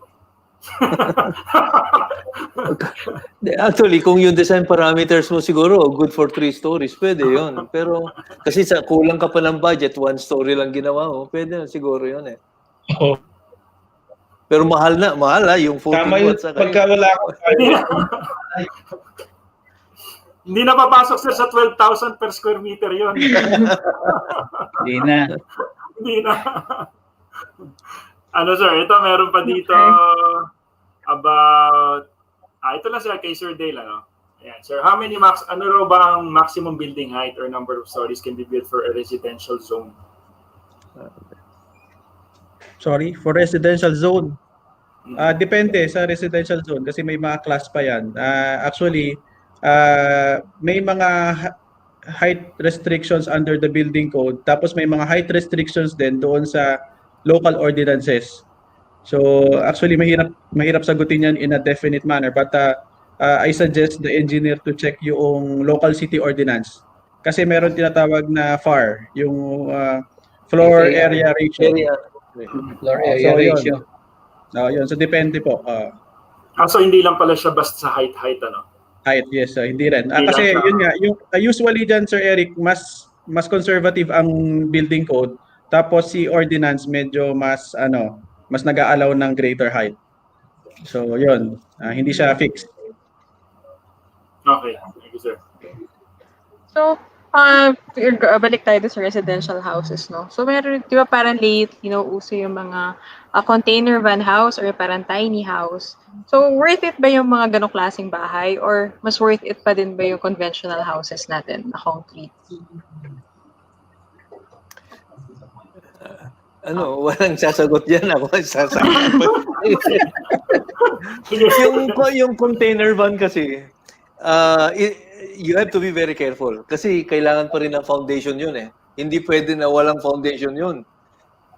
Kasi I've done several of these things mainly para sa mga tao quarters ng mga workers, mga ganun, or offices, field offices, mga ganyan depende kasi sa gamit mo kung if you want really, kasi nauso na di ba sa Alibaba daming designs nagto 2 story pa sila, multiple Pero kung gusto mo yung ganung klase, papasok yung aesthetic value naman eh. Kung ganun ang type mo, so be it eh. Nasa sa tao yun eh. Kung nagmamadali ka yun, mabilis yun. Kasi ready na yun eh. Pero I think, sir, yung isa doon, ang dapat yung sa design, kasi, kumbaga, dapat, una-una, yung container vans wasn't designed as a residential unit. For magbubutas ka, ganyan. So I think dapat may careful lang sila sa paggamit na dapat may proper analysis din siguro ng mga using that as a residential, kumbaga, material. Hindi lang basta butas, kabit, Yung container van, may 4 na poster rin yan eh. Malalaki yung kanya. May shell yan eh. Bago linagay yung kan. Matibay yan, kasi kaya niya yung ocean going ang mga yan eh. Kayang-kaya yan. Okay, sir. So, yung... Merong mga gumagawa ng mga developments ngayon using container vans. Mga 3 stories height, nagagawa nila yung na using container vans. So, pero nagdadagdag ng stiffeners, Rani eh. Nagdadagdag sila stiffeners eh, to hold on yung 3 level na container vans eh. So, does this mean po ba pag container van, is it more weatherproof? All weather yun talaga. Matibay yun. Ano, Sir Rani, meron kayong nabanggit? Pagka, if you search yung internet, marami ka makikitang container van na houses. Of course, kailangan mo checkin yung structural integrity. Pero I think marami na yung mga designs ng ganyan na maganda rin. Can I say something about that further? Because of the pandemic, pati yung kasi sa mga empleyado natin construction workers, yung mga katre, mga beds nila medyo may kunting layo, tapos double decker ang ginagamit natin ngayon eh. So talagang very applicable for temporary housing. Yung permanent housing, discretionary na sa tao yan eh, kung gusto nilang ganun ang itsura ng bahay nila eh. Pero in terms of cost po of developing a container van house, mas mura po ba ito? So let's say yung initial po natin na 14,000 kanina sa structural, no? What about ko sa container van? Usually, Maurice, yan eh. Mga 24-footer, 36-footer, mga ganyan yan eh. I-compute na lang na sa Alibaba meron yan eh. May mga presyo sila doon eh. Pero sa amin kasi as a contractor, ginagamit talaga yan as a temporary structure. Kasi madali lang buhatin ulit for the next project eh. Okay, sir. Ito, sir.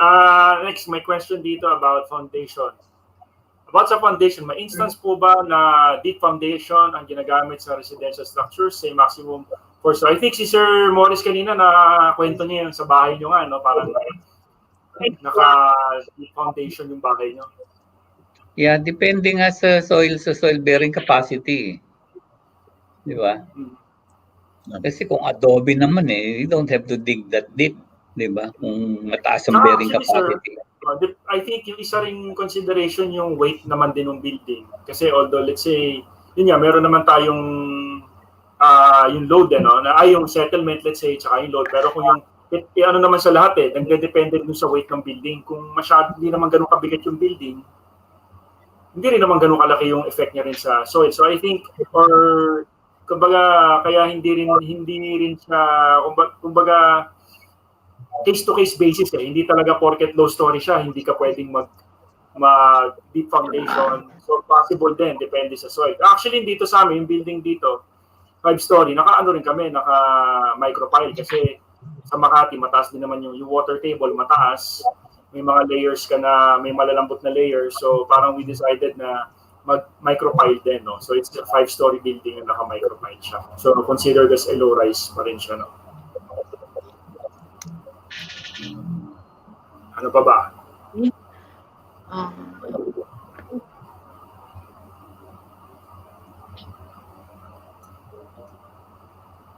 Maraming questions. Ang hirap maghanap ng mga tanong nila, sir. Sandali,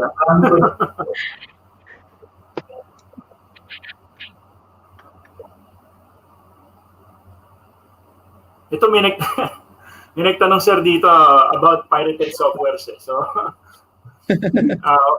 meron doon yung isa, may tanong din ako nabasang ganyan kanina. Parang 30 pesos per square meter lang doon yung singil kasi crack version doon yung ginagamit. Pirated. So, ano Sir Rani? Sino ako sasagot? Ayun. Of course, bawal gumamit ng pirated softwares.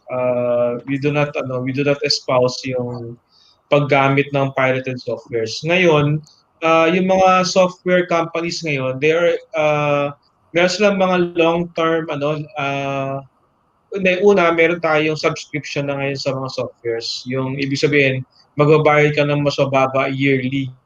Tapos yung mga software companies nag-o-offer na rin ng six payments, yung mga ganun. So mga long-term payment schemes.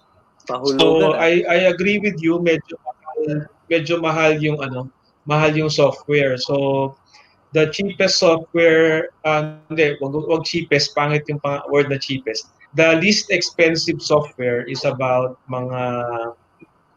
yung common software is about mga 300,000. So yun, kailangan mong pag-ipunan if you really want to. It can go from to 1 million 1 million plus yung per software. So you have to invest yung dun sa software. Pero yun nga, meron na tayong mga subscription, tapos meron na ring mga yung long-term payment scheme. So I would suggest na iwasan natin na gumamit ng pirated softwares. Pwede ka rin mahuli. Nahuhuli sila. Actually kami sa Rani, yung Autodesk, nag-audit sa amin ng mga license software namin. So, meron talaga silang way to check kung license yung ginagamit o hindi. What about for the analysis? Lalo na ngayon, pagka nakakonect ka sa internet, pag nakakonect ka sa internet, madali nilang ma-check yung yung software, tsaka kung sino yung gumagamit, tsaka kung saan yung location. So pag gagamit ka, huwag kang mag-connect sa internet. In terms of Sir Rani, of the analysis output, meron po bang effect? May difference po ba? May discrepancy ba yung licensed software dun sa pirated? Kumbaga, reliable ba yung pirated software? Hindi ko pa na-check. Safe answer is hindi ko pa na-check. Pero alam ko may isa natin kasama rin sa ASEP na banggit na tinry niya ata. May discrepancy Hindi siya sakto. Try niyo na lang. Most likely meron kaming nabalitaan na merong isang software na talagang nag-release ng hindi tamang crack software. Parang gano'n. So kaya medyo ingat din. So you have to verify. Ito sige. Thank you. May question dito sa construction. During construction, is there a tolerance in the difference in leveling of certain floor? Ano kayong ibig sabihin nito? Sir Renzi. Sorry, say it again. Ayan, during construction, is there a tolerance in the difference in leveling a certain floor? Alam mo, yung foremen natin, mga leadmen natin, ginagamit nila yung tubo-tubo Pero kung high-rise, kailangan talaga, silipin mo na talaga So, nakakatakot din kung high-rise ang gagawin mo na if you do not do it properly kailangan you have to use yung leveling equipment Of course, may plus or minus, pero mas maganda, sakto na lang High-rise yan Yes, sir. Thank you. Sige, I think medyo nakakaano na tayo, no? Mahaba-haba na rin ang discussion natin, although nakikita ko dami pa rin discussion. Siguro as a final word na lang din from our guest, Tapos siguro may tanong din kasi dito na related doon. So let's just ayan, tips naman siguro to our mga engineers, ano ba sir yung mga tips nyo? So kung gusto nilang pumasok into design, gusto nilang pumasok sa project management, sa construction, or sa government, ano po ba ang mga mabibigyan yung tips sa kanila? So siguro sir, Sir Dale. Ang tip ko lang sa kanila, mag-aral pa po kayo. Huwag kayong matitigil mag-aral. So, it's a continuous educational struggle for me. Sir Rani? Morris. Sir Morris, sige, Sir Morris, sorry. Mahirap ang construction. Very stressful. If you want to subject yourself for the next 40 years sa stress, enter construction. It's a very challenging profession of civil engineering and construction kasi every day is a different problem, different approach ang solution. Yeah. So sabi nga ni Sir Dale, is a continuing education. So you learn from everyday experience. So, but still, it's worth it. It's worth it really because meron din namang maganda rin ng fruit of or hard labor sa construction. So, ganun din naman din sa design pare-parehas naman lahat yan Stressful din yan Pero I would suggest that construction is really one of the best branch of civil engineering. Ako naman, ayaw ko mag-discourage. I want to encourage people. If you want to earn more, set up your own construction company. Mas kukunti kinikita sa consulting Mas maganda sa construction. Anyway, pero heto yung point ko talaga. Seriously, sabi nila, if you go to war, you have to be properly equipped. You have to be equipped in terms of knowledge, in terms of equipment, financial resources, and all of those things. So, ngayon, and do not be afraid to ask or to consult your colleagues. Kung mas marunong yung isang kaibigan mo na civil engineer din, mag-consult ka lang. No one is perfect. Hindi naman natin alam lahat. So, kailangan lang na may referral ka. Huwag kang matakot, huwag kang mahiya. Ako hindi ako nahiya na magtanong kung di ko alam, di tanungin ko. Yeah. Iyon ang kuhan ko talaga para sa mga future na contractors. Thank you. In addition, you should start small.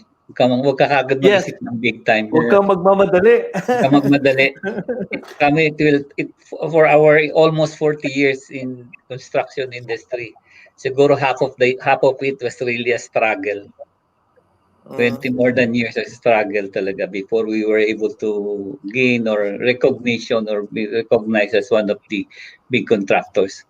It's really a struggle. You should be patient, dedicated, passionate with your work if you want to go to construction. Thank you. Sir Rani, kayo, anong ma-advise nyo pag gustong pumasok sa consultancy? May maliit daw ang kita, parang hindi ata ako naniniwala. Mag-contractor ka na, Rani. Advice na nila lahat.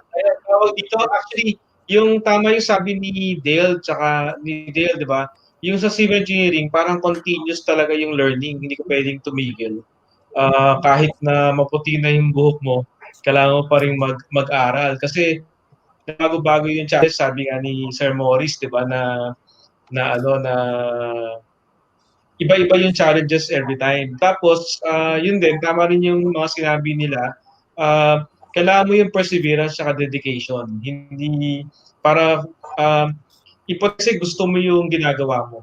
Na, diba, hindi kagaya, of course, hindi kagaya ni Sir Morris, saka ni Renzi. Yung consultant talaga, mas malaki siyempre yung construction in terms of pero yung fees naman ng structural engineering, pwede na rin. Tawag dito, as you gain experience, as you gain yung education, tapos as you become more competent, okay rin ang fees ng mga structural engineers. So importante you love your work, whatever you're going into, construction, construction management o sa government service, it is important na mahal mo yung ginagawa mo or happy ka doon sa ginagawa mo. So, Yun, and then I would say money. Oh. Ayun. Sabi nga dati sa akin yung father ko, no, sinasabi niya parang pag consultant ka, pag nasa job site ka, ikaw lahat yung sinusunod. Boss, yes sir, ganyan. Paglabas mo sa site, naka Mitsubishi ng box type ka, yung mga kasama mo naka Mercedes, naka BMW. So, talaga may yung sa profession natin, yung talaga, yung passion dapat nandun talaga, kasi tama nga sabi, yung pera darating din yan later on, pero dapat yung passion mo sa simula pa lang andun na, kasi ganun yun. One important point pala na I want to share lang, yung if you want your work as a contractor to be easier, you have to develop people may mga understudies ka kasi your life will be easier. Kunwari, yung present status natin ngayon, Maurice, siguro 50% na lang yung hard work ko 50% kaya na ng mga ibang tao na na-develop mo over time Ganun. Kaya lang suportahan mo sila sa upgrading of technologies, mga ganun, mga equipping them properly, mga ganun compensating them properly. Yeah. I agree with you, Renzi. Kasi we were able to establish a culture within Datem, no. So most of my senior project managers now are straight from school. Kinuha namin. And most of them are 25, 30 years now with us. And they have net experience working with other companies. Because I was able to cultivate a certain culture of malasakit within them. So talagang makikita mo they will run the company for you. They will really they always think about the company for the benefit of the company. Nakakatuwa dahil yung culture. Kasi I tried getting people from outside with experience, hindi maka-integrate. So sa culture mo mataas na ulo. Mataas na ulo.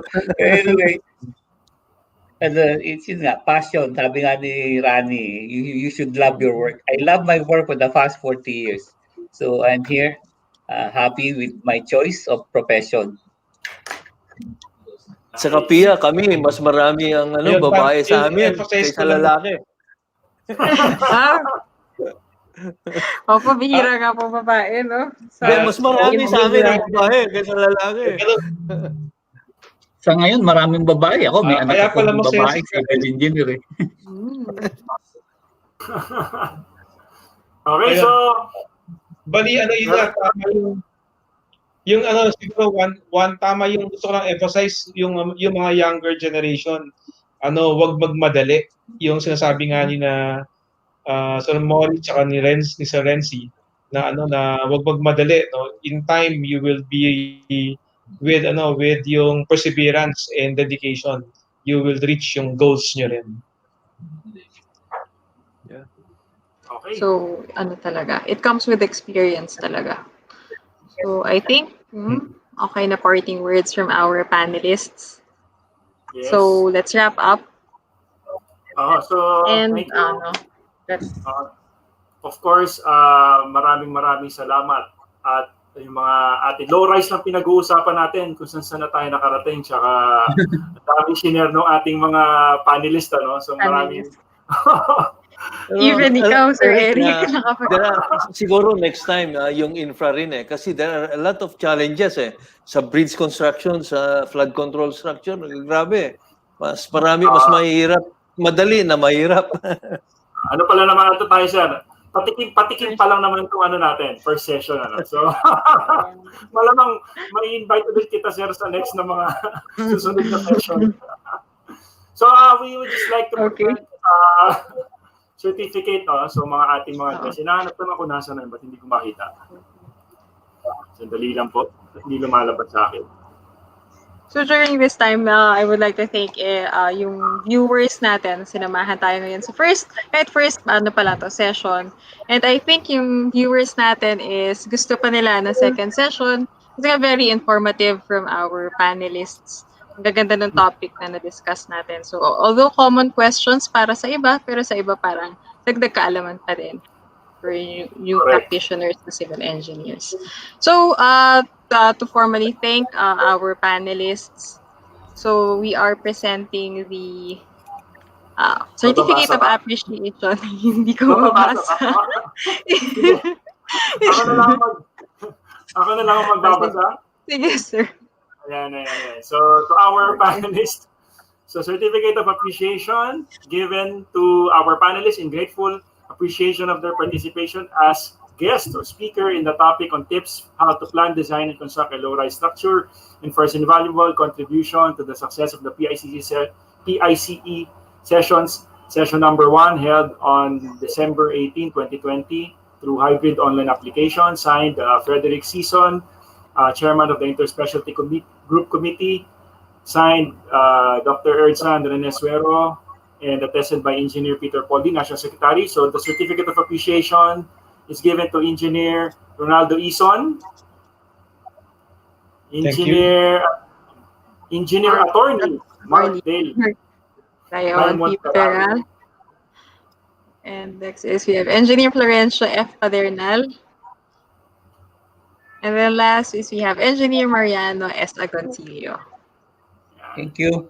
So, thank you for being with us this afternoon. Yes. Thank you, of course, to our very beautiful host, Rose. Nahila lang ako. To Rani, to Renzi, to Dale, it's a privilege to be with you today. It's really, Thank you. Thank you very much. I hope we could do it again. So definitely po. So just ano lang po, actually this is a parang in a way public service po ng PICE. So wala akong certificate, walang CP dito. It's just really for our experts so that they can share their knowledge, their experiences to everyone, no? So magandang ano lang talaga siya sa public service of our association or organization. So again, maraming salamat po. Definitely abangan niyo po yung susunod na session natin. You can message to us kung ano ba yung mga pwedeng gusto nyong mga i-discuss para makapaggawa kami ng panibagong session. So abangan niyo po yun. We'll be posting the next session in our Facebook page. So again, maraming salamat. Thank you to all our guests and my co-hosts. So and all the viewers, thank you po. So see you again next time. Thank you. Thank you, everybody. Bye. Goodbye. Thank you for all the viewers. Good afternoon. Merry Christmas. Stay safe. Merry Christmas.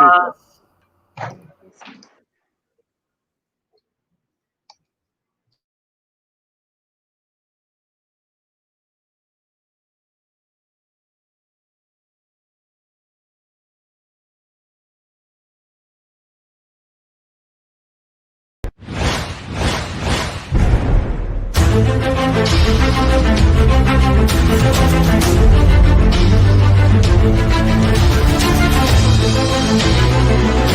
you.